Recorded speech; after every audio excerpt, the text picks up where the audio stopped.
All right, so we're gonna be spraying today. We got the larger doors in here, got the smaller ones done already. Getting some assistance from Carlos on spraying and setting up the sprayer. We got the primer, this is what we're gonna be using.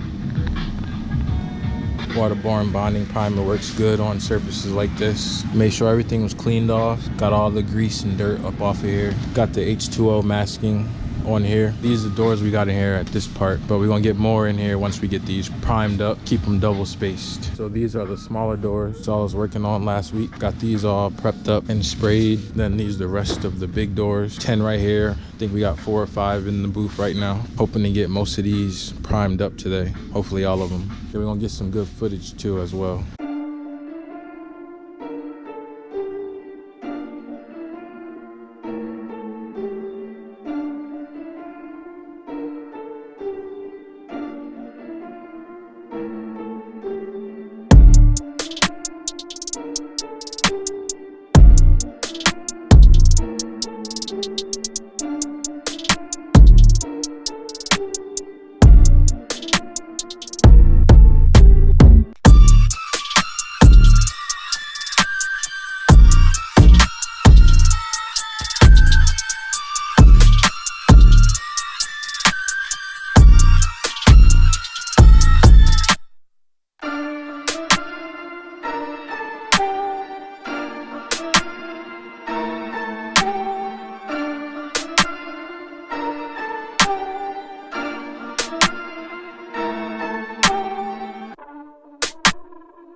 All right, so second coated this one, that one, and the one underneath. We're gonna come in tomorrow and second coat these 2 at the bottom and that one at the top, and then we'll just fill in this open area with the rest of them, or as many as we can on this rack by itself. There's about 6 in here, so there's, I believe, 9 left that we have to second coat, and then we'll get into the top coat, and that'll be looking like the ones that we got out here. I'll show you real quick. These ones are first and second coated, and these are the rest that we got to put the second coat on. All these got 1 coat. 9 out here, 6 in there.